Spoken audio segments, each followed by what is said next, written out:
يا أهلًا، يا أهلًا، بقى لي كتير أوي ما طلعتش معاكم بأي فيديو.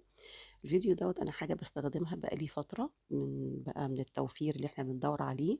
ده صابون كده سائل اسمه هايلوكس ب40 جنيه، كان الأول ب25. بُصّوا، هو معاه كيس باودر كده بيتجاب ومعاه كيس تاني جل. هايلوكس في منّه بالليمون وفي منّه بالتفاح. فأنا لمّا جرّبت الاتنين يعني الاتنين حلوين وريحتهم قوية. فأي واحد فيهم بالنسبة لي حلو. أنا باحُط الاتنين على بعض، دول بيعملوا المفروض 6 لتر. فأنا باحُط الباودر على الجل كده وبادوّبه كويس جدًا.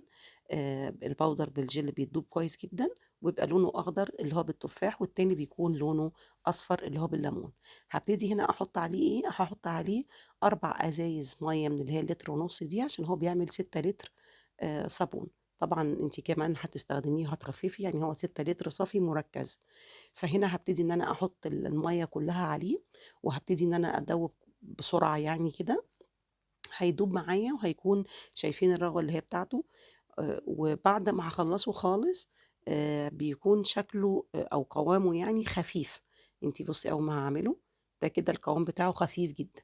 أنا باسيبه لتاني يوم وابتدي أعبيه في أزايز. تاني يوم بُصّوا، بيكون السُمك بتاعه بقى تقِل زي الجل كده بقى تقيل زي الصابون عادي اللي إحنا بنجيبه، لإن هو مُركّز وهتبتدي تاخدي منه تحطّي وتخفّفي بقى طبيعي عادي. ولو أنتِ عايزة تغسلي منه أول مرّة، يعني أول ما تعمليه تغسلي هتغسلي هيبقى شغّال وزي الفل. كده عملوا معايا ال4 أزايز يعني 6 لتر. وكنت مستخدمة كمان منه لإن أنا ما استنيتش، كنت مستخدمة منه بالليل، فعشان كده الأزايز بتاعتي ناقصة. بُصّوا الرغوة بتاعته عايزة أوريه لكم أهو، الرغوة بتاعته جميلة جدًا، ريحته حلوة، بينضّف. يعني ومش بيبوّظ الإيد ولا بيسوّدها ولا أي حاجة خالص. هو توفير لإن طبعًا الأزايز الصابون أو أي منتجات تانية موجودة.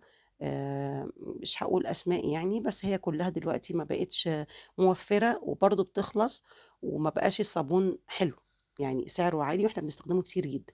وخصوصًا إن أنا كمان هنا في راس سدر باستخدمه لإن المَيّة هناك مش حلوة، فبالعكس ده بيرغي معايا جميل جدًا، جدًا، حتى ولو المَيّة وحشة. حبيت بس أوريه لِك. شكرًا، أشوفكم في فيديوهات تانية على خير.